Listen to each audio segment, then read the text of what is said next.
আপোনালোক বহুতে হয়তো জানে আৰু বহুতে হয়তো নাজানিব পাৰে কিন্তু আমাৰ পৃথিৱীত যিমানখিনি মেণ্টেল হেল্থৰ ওপৰত ৰিচাৰ্চ হয় তাৰ ভিতৰতে 80% ৰিচাৰ্চ পাব্লিছ হয় জাৰ্নেল অফ ইফেক্টিভ ডিছঅৰ্ডাৰ বুলি এটা ৱেবছাইট। সেইটো এটা সংস্থা হয়, তেওঁলোকে এটা ৱেবছাইট মেইনটেইন কৰে আৰু তাতে এটা খুব ইণ্টাৰেষ্টিং বাক্য এটা পালোঁ। সেই বাক্যটো হ'ল intellect solves problems and emotion handles life. নমস্কাৰ, মই অৰিন্দম কোঁৱৰ। আচলতে আমি বৰ্তমান সময়ত এইটো কথা খুব শুনিবলৈ পাই আছোঁ, সেইটো হ'ল কি যেন IQ আৰু EQ মাজৰ সম্বন্ধটো। IQটো ইম্পৰ্টেণ্ট নে EQটো ইম্পৰ্টেণ্ট? আজি তাৰ ওপৰতে আপোনালোকৰ লগত আলোচনা কৰিব আহিছোঁ। আমি সকলোৱে ভালদৰে জানো যে IQটো কিমান ইম্পৰ্টেণ্ট আৰু এইটো হয়তো আমি শুনিছোঁ যে এলবাৰ্ট আইনষ্টাইনৰ কথাটো IQটো কিমান তেখেতৰ হাই আছিলে আৰু নৰ্মেল পিপুলৰ কিমান থাকে। বাদ দিয়ক বাৰু সেইবোৰ কথা।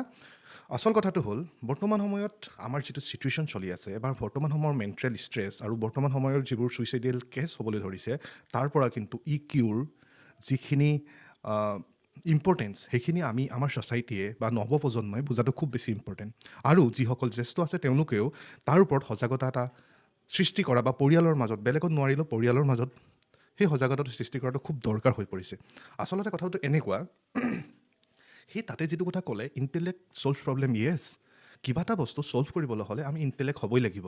আমাৰ ইণ্টেলেকচুৱেল যিটো লেভেল সেই লেভেলটোৱে আমি খুব এটা হাই ৰেংকত কিছুমান প্ৰব্লেম ছল্ভ কৰিব পাৰিম। আমি সেইটো নৰ্মেলি ক'ব পাৰোঁ যে আমি পঢ়া শুনাৰ ক্ষেত্ৰত যদি আমি ইণ্টেলেকচুৱেল নহওঁ তেতিয়াহ'লে কিন্তু আমাৰ পঢ়া শুনাৰ যিটো যাত্ৰা বা কিবা এটা বস্তু শিকাৰ যিটো যাত্ৰা সেইটো কিন্তু আমি খুব ভালদৰে ফুলফিল কৰিব নোৱাৰিম। গতিকে ইণ্টেলেক্টটো আমাৰ কাৰণে খুব বেছি ইম্পৰ্টেণ্ট। কিন্তু লগে লগে আমি কিন্তু EQ যিটো ইম'শ্যনৰ কথা কৈছে, সেই ইম'শ্যন বুদ্ধিমত্তাৰ যিটো বস্তু সেই বস্তুটো কিন্তু আমি ডিনাই কৰিব নোৱাৰোঁ।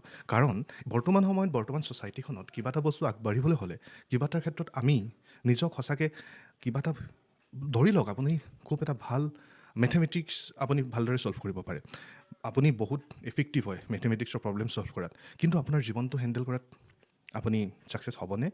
যদি নহয় সেইটো কিন্তু আপোনাৰ প্ৰব্লেম ক'ত হয় জানেনে? সেইটো EQটোৰ ওপৰত, ইম'শ্যন কণ্ট্ৰলৰ ওপৰত। একচুৱেলি আমি লগে লগে ইণ্টেলেক্ট যেনেদৰে আমি গ্ৰ' কৰাব বিচাৰোঁ ঠিক তেনেদৰে আমাৰ EQটো আমি গ্ৰ' কৰাবলৈ চেষ্টা কৰিব লাগে। তেতিয়া কি হ'ব?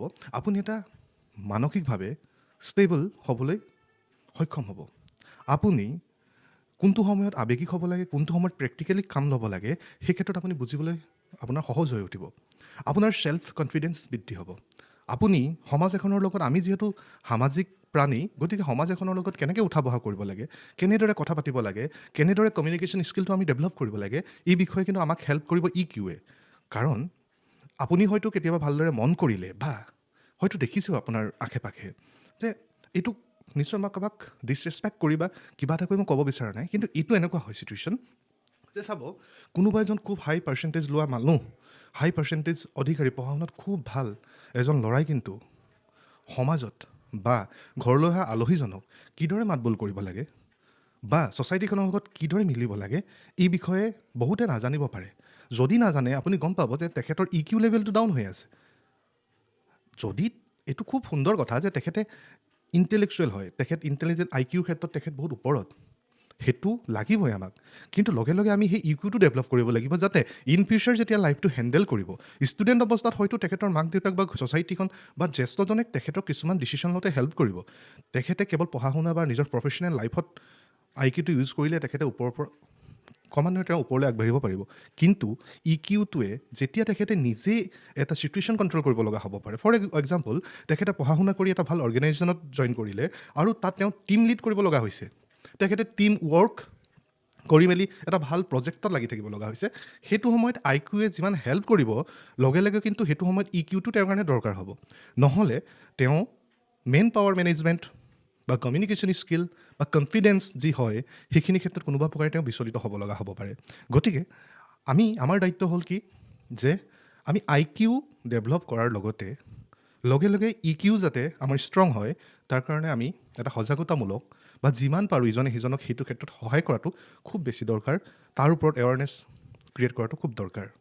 আজি সেই যিটো ৰিপৰ্ট পাইছিলোঁ তাৰ ওপৰতে সেই কথাটো আপোনালোকৰ লগত ক'বলৈ বা শ্বেয়াৰ কৰিবলৈ মন গ'ল। গতিকে আপোনালোকে বস্তুটো এনালিচিছ নিজে কৰি চাব, কথাখিনিৰ কিমান যুক্তিযুক্ততা আছে। আজিলৈ ইমানেই, ধন্যবাদ।